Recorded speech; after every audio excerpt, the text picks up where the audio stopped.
मतचोरीच्या मुद्द्यावरून राहुल गांधींचा निवडणूक आयोगावर गंभीर आरोप। मुख्य निवडणूक आयुक्त मतचोरांना पाठीशी घालत असल्याचा आरोप। अतिवृष्टीमुळे शेतकरी संकटात, मदत कधी मिळणार याकडे शेतकऱ्यांच्या नजरा। देवाभाऊंनी शेतकऱ्यांकडे अधिक लक्ष द्यावं, शरद पवारांचा देवेंद्र फडणवीसांना सूचक सल्ला।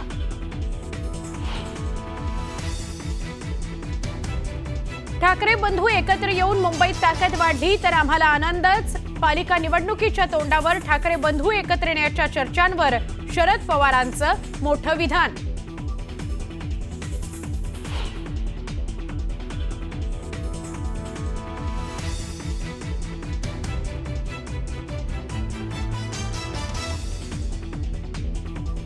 पंचाहत्तरीनंतर मी थांबलो नाही, त्यामुळे मी पंतप्रधान नरेंद्र मोदींना थांबा म्हणू शकत नाही। माझ्या 75ला मोदी स्वतः आले होते, शरद पवारांचं मोठं विधान।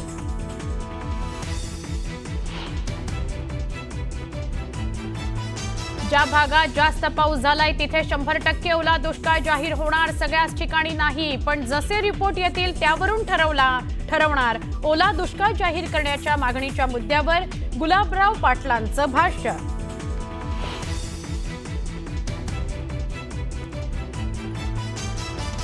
मीनाताई ठाकरेंच्या पुतळ्यावर रंग फेकल्याप्रकरणी आरोपी उपेंद्र पावसकर शिवडी कोर्टात हजर। कोर्टात होणार सुनावणी।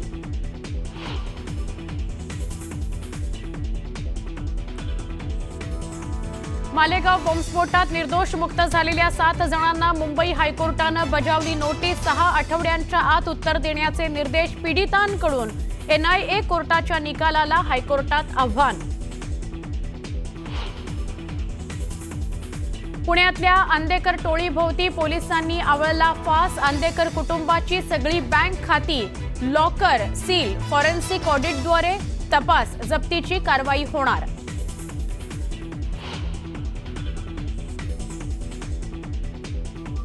नाशिक सातपूरमध्ये तरुणाच्या अपहरणाचा प्रयत्न। तरुणाला 6 ते 7 जणांनी कारमध्ये कोंबलं। तरुणानं पळ काढून गाठलं सातपूर पोलीस ठाणं। अपहरणाचा व्हिडिओ समोर।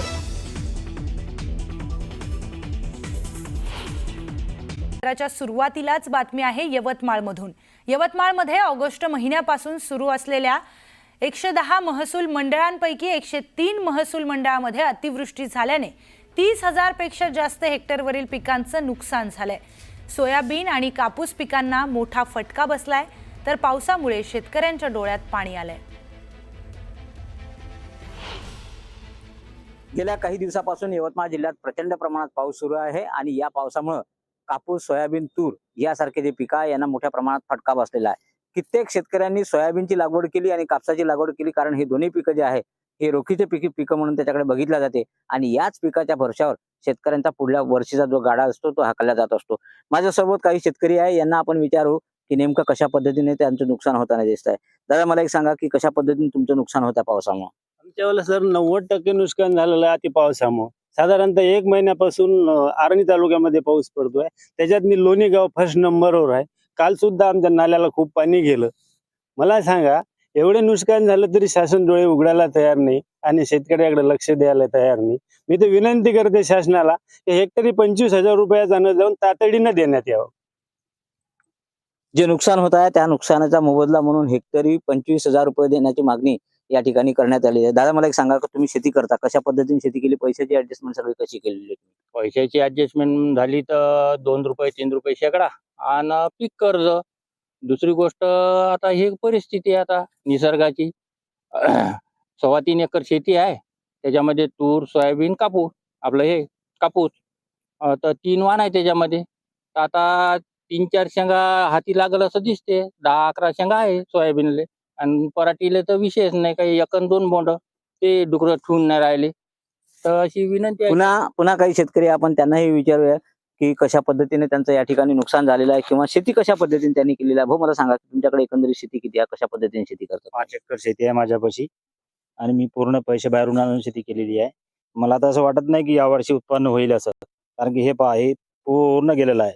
जवळजवळ 80-90% नुकसान आहे याचं आणि याच्यावर शासनानं काहीतरी ताबडतोब करायला पाहिजे।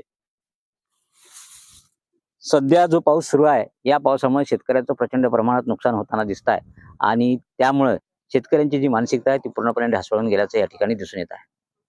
भास्कर मेहरे, न्यूज 18 लोकमत, लोणी, यवतमाळ. पुढची महत्त्वाची बातमी. अहिल्यानगर जिल्ह्यातील दक्षिण भागामध्ये असलेल्या अतिवृष्टीमुळे शेतकरी आणि नागरिकांचं मोठे नुकसान झालंय. विशेषतः पाथर्डी तालुक्यातील तिसगाव आणि करंजी या गावांना पावसाचा प्रचंड फटका बसलाय. तिसगाव परिसरामध्ये शेतकऱ्यांचे पीक हे वाहून गेलेत. केवळ पिकांचंच नव्हे तर सुमारे 28 ते 30 एकर जमिनीवरील सुपीक मातीच वाहून गेली आहे. शेती कशी उभी करायची आणि कर्ज कसं फेडायचं असा प्रश्न आता शेतकऱ्यांसमोर उभा राहिलाय. मावशी मला सांगा काय परिस्थिती पावसामुळे? काय आम्ही आम्ही बाहेर पळाव सर, आमचे ही सोयाबीन आणि ती सर पाणी आमच्या घरात शिरलं इकडे सर, आमचं भिजलं माल आणि ती भांडी आणि ती किती नुकसान झालं? आमचे काय झाले, भांडे गेले काही, ती काय माल भिजला काही, कांदे गेले काही. काय परिस्थिती नेमकी इथं? 15 तारखेला सकाळच्या पारी अचानक 8 वाजता सकाळी अचानक गावामध्ये पाणी आलं. त्या पाण्यामुळं नदी काठच्या परिसरातील सर्व सोयाबीनची पिके पाण्याखाली गेली आणि तसेच काही कांदा चाळी भरपूर होत्या.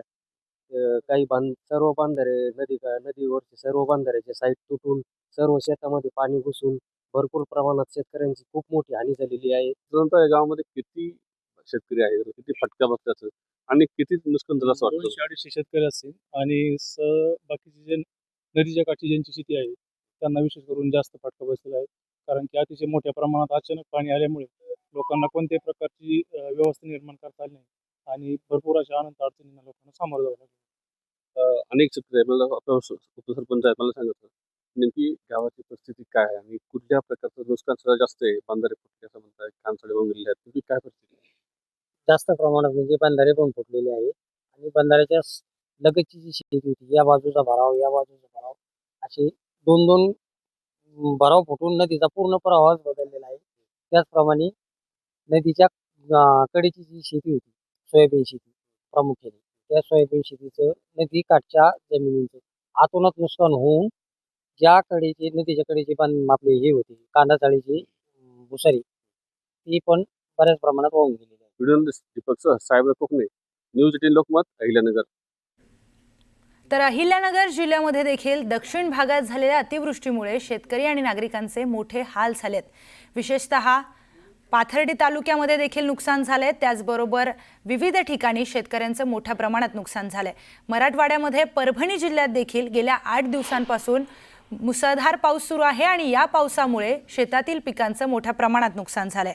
अतिवृष्टीमुळे झालेल्या नुकसानीमुळे शेतकरी चांगलाच हवालदिल झालाय.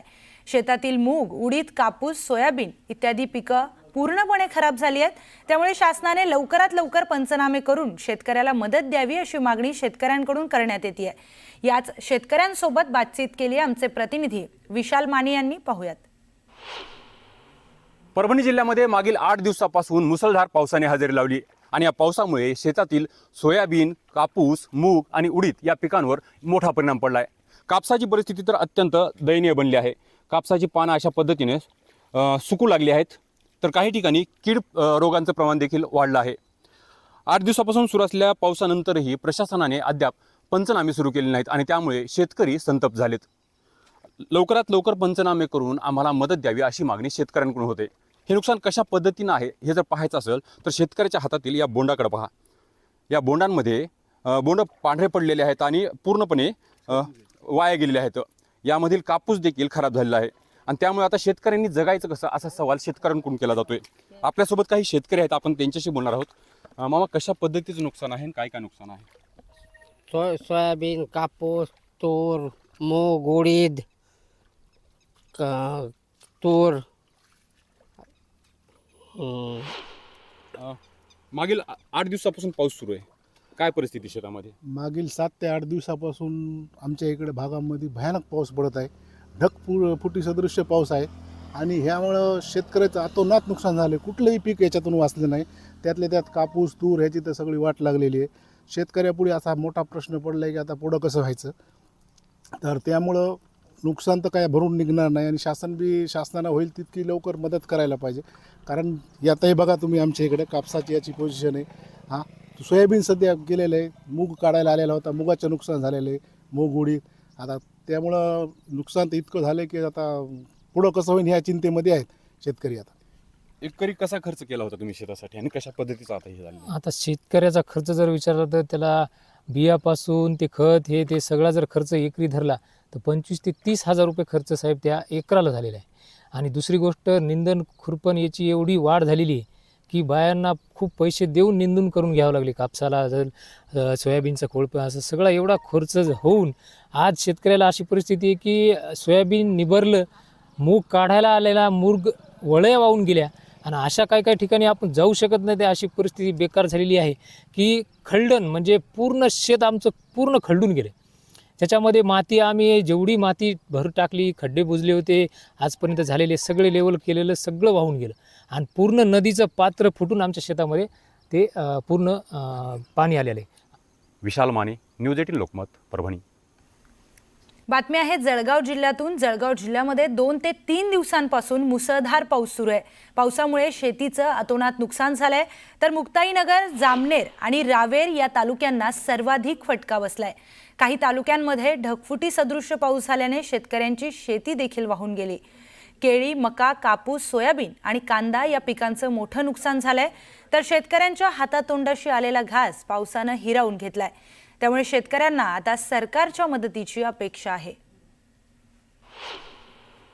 जळगाव जिल्ह्यामध्ये गेले 2-3 दिवसापासून मुसळधार पाऊस सुरू आहे, तर काही तालुक्यामध्ये ढगफुटीचा पाऊस झालेला आहे. असाच शेतकऱ्यांचे जे हातातोंडाचे आलेले जे पीक आहे ते पीक आता निसर्गामध्ये ते हिसकून घेतलेलं आहे. आता आपल्यासोबत काही शेतकरी, आपण शेतकऱ्याकडनं जाणून घेऊन नेमकं त्यांच्या शेतामध्ये कोणकोणते पिकं लावण्यात आले होते आणि काय नुकसान झालेलं आहे. भाऊ, मला हे सांगा, आता तुमच्या हातामध्ये मका, कापूस असं हे पिकं दिसत आहे, पावसामुळे काय नुकसान झालेलं आहे आपलं?